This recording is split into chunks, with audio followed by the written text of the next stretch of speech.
So to kind of wrap up and close out this week for us, we have invited our the department head and acting dean, department head of the Department of Education Policy, Organization, and Leadership, and the acting dean, Jim Anderson. And I'm going to be consistent and will not read biographies. We have them in your folders. So I'll welcome Dr. Anderson to the stage.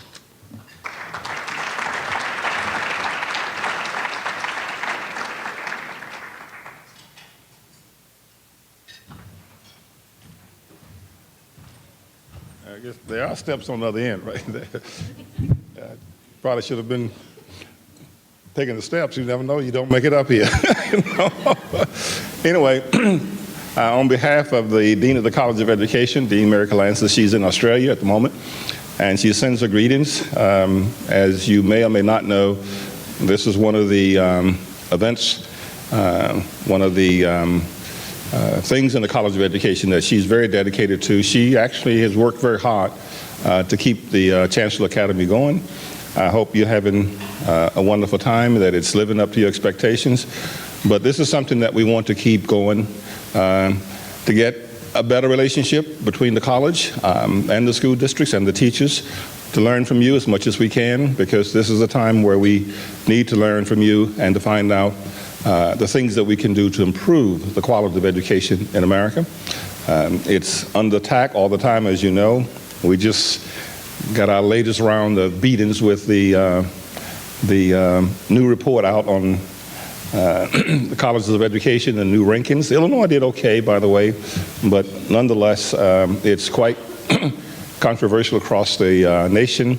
And as soon as it's out, of course, the Secretary of Education, Ani Duncan, says, yeah, we need better colleges of education to train better teachers. And again, you're under a new round of attacks. And American education has been that way for a while, where it seems that no matter what we do, at least going back to No Child Left Behind, that the nation has instituted some draconian measures of accountability, of testing, and it is applied to K-12 education, but it also applies, excuse me, to the colleges of education as well. So I think it's something that we will continue to work together on, and my own view is that as much as possible we ignore the noise and we focus on improving as we think we should. The sort of mantra that I use is we have to keep our eye on the prize, and the prize, of course, are the students. American education is changing, and the fastest growing demographics, we know who they are, and we know the challenges that they're going to present to American education in our own state and around the nation. You know, it's no news anymore that more than 40% of our K-12 population now is Black and Latino in the state of Illinois, and that's going to have new implications. But it's not just ethnicity, it's also where these students come from. It's an issue of social background, of poverty, of other kinds of things that will be characteristic of the student's language as well. And we're prepared to meet those challenges. To me, I think we should all view them as just another challenge to American education. And over time, I'm a historian of American education. It's amazing how American education has met one challenge after another. And as a historian, I'm always reminding people that, you know, we are a young nation, and some of the things that we take for granted are very new, but we don't realize how new they are. And when you put them in that context, I remember learning through historical research that at the turn of the 20th century, roughly the late 1890s, that only 5% of Americans of high school age were actually enrolled in high school. Just 5%. And when they say enroll, that meant your name was on the books. They didn't mean that you attended every day. The attendance was even fewer. And it really wasn't until the 1930s, right around the beginning of the Depression, where the majority of Americans of high school age actually enrolled in high school. That recent. There was another statistic that always stuck with me, and that was the one, thank you very much.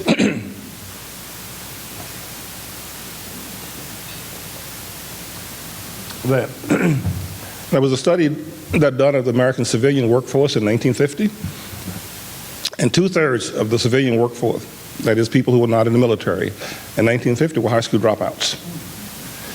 Yeah. And Americans actually view that time period as the golden age of American economic development, and sort of the American ethos. And I wonder how many people who sort of praise that, because oftentimes when they say we want to go back to that golden age, and they begin to condemn education today, they want to go back to an age when 2/3 of the civilian workforce were high school dropouts. But American schools and American teachers met the challenge. And pretty soon, the vast majority of Americans were high school graduates. And it continues to meet those challenges as they come anew again and again. And so it is an impressive record. And when we break that down by different populations, most populations have been successful in American schools, even though we focus on those students who have not been successful quite often. And we also have developed and imposed on ourselves new standards, almost so that very few people can be successful. And if you keep upping the standards, particularly in the draconian ways that they've been imposed, we will place undue pressure on ourselves. Underneath it all, it's actually a very different story. And I think everyone in education should look at the reality of American education, look at the story underneath, and take pride in it as well as be encouraged by it, because it reminds us of what we can do when we put our minds together. I am working this summer with a different institute all summer. We have on campus what is called the Global Institute for Secondary Educators. I'm the faculty director. We have about 30 teachers from around the world, secondary teachers. Most of them are social studies teachers and teachers of ESL teachers as well. And they're coming from very different backgrounds, from Iraq, from Nepal, from Malaysia, from Uruguay, from Nigeria, from Panama, from different places around the world. They're from Greece, from France. And we have an interesting theme for the summer. The theme is the American dream. They all come, about 30 of them, to study the American dream. I had to give a keynote on Monday. What is the American dream? Was the challenge that they, at least the task that they gave me. And I thought at the time, when preparing this, the talk, that in all of my years in American education, from elementary to secondary and through undergraduate, and of course here on the campus where I got my master's and PhD, at no point did I ever have to study the American dream. We just take it for granted that we know what it is. And when you ask Americans about it, there was a survey, national survey, just a year or so ago, at least the vast majority of Americans, and to be exact, 60% said that they believed in the American dream and they're living the American dream. But if you ask them, well, what is it? That's a different question. Where did it come from? How did it get started? But I actually thought, and in my thinking as we go through one seminar after another over the course of about 6 or 7 weeks, and they get to go to Boston to look at the historic sites there, and then they get to go to DC to sort of understand this American ethos. And it's interesting that we actually been sort of held to that ethos, even as we don't take that much time to examine what it is. And one of the things that's driving the critique of American education is clearly the perceptions of the decline of the American dream. If you go back to this time, and it's interesting, if you go back to the 1950s when most people were high school dropouts, America was the #1 country in the world where you had a chance to be born poor, and irrespective of class or race or others, you had a better chance here of moving into the middle class, a better chance of economic mobility than any of the industrial democracies around the world. Today, America and the United Kingdom, UK, are the worst places to be born in poverty and have an opportunity to make it into the middle class. So economic mobility actually is the worst in the US and in the United Kingdom. And people know that. And I know the Pew Charitable Trust has initiated this whole project with the Brookings Institution on economic mobility in the US. And because economic mobility has changed, education gets the blame for it, when actually we had nothing at all to do with it. We have nothing to do with the concentration of wealth at the top. We have nothing to do with the tax system. We have nothing to do with Wall Street when it fell in the recession and all of the corruption that went on that caused the American economy to go into a tailspin. We have nothing to do with the politics that failed to invest in education. And I think as citizens we have to constantly engage that and look at that, but at the same time we have to recognize in education that we have to keep our eye on the prize in terms of what we do, what we are responsible for, and what we can change. And one of the examples that I often use was that when we had the Economic Recovery Act, the stimulus, economic stimulus, initially there was $20 billion in the package for school construction. Because we all know, if you take a trip to American schools, particularly in rural areas and inner cities, and you look at the ceilings and you look at the wiring, in some cases that can't take the internet, and you look at the conditions of the buildings, you see that our infrastructure, just like our bridges and our roads, are in terrible shape.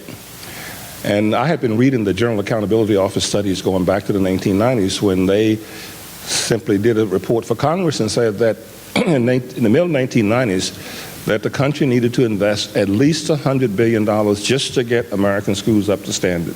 Well, that price has gone up since the 1990s because of inflation and everything else.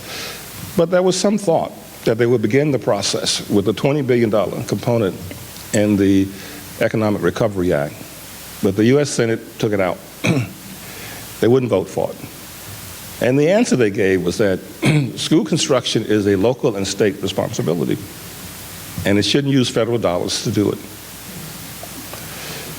So I thought, that's kind of peculiar if I'm correct in the news that I've heard. So I went immediately to the webpage of the Department of Defense. And there on their webpage was a celebration of having built 1,000 new schools in Iraq with federal tax dollars. And I'm just sitting there thinking, our big problem in education in America is that we've just lost the will. We haven't lost the means. Because if we can build schools there with federal tax dollars, we can build schools in Champaign and in Posodum and in Chicago and other places where kids really don't have schools that are up to par. And so part of what we all can do together is to transform the American will, transform the commitment to education, and talk incessantly about why it's important for us to invest in education. And when you invest in education, it pays off. My last story, I was in China in seems that long ago. 1998, I was in China. Maybe I was at 1898. I'm just I was there in 1998, and I was meeting with them and giving lectures, and they wanted me to review a plan that they had for success and what they were going to do in the next 5 or 10 years out. And one of the things they said to me at the time, they said, one, we're going to develop what they call a socialist market economy. And I said, isn't that a contradiction in terms? And they said, no, we're going to have 50% of the private industry, 50% of the industries owned privately and 50% owned by government. That's what they call that model. And then they said, but we need to develop education to support the growth of the private economy. And they were going to invest in certain places. And one of the places they picked, they said, we're going to invest in Shanghai in particular because we think that the development of education in Shanghai can fuel the southern economy of China and is connected in the southwest. And so that's going to be one of the places for strategic investment. Well, you saw what happened in the PISA exams of late, right? Who scored #1 in the world? Shanghai. And our Secretary of State of Education, Arne Duncan, said, this is a Sputnik moment. We didn't anticipate this. And I would want to say to him, they just did what they said they were going to do. They invested. They had the will to take it on, and you're seeing results.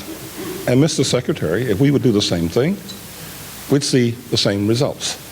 So with that, whether you're in a college of education, whether you're teaching the K-12 system, whatever we can do to transform this culture, to develop a strong will to support and invest in education, and to remind them, everybody, that the reason places like Shanghai and Singapore and other places are doing well is because of their commitment, because of their investment, and because of the will they have to believe that if we work together, we can change the quality of education. So with that, I hope you're having a good Chancellor's Academy, and stay connected with us, and we'll try to stay connected with you. And on behalf of the college, Dean Calances, really appreciate your being here. Thank you.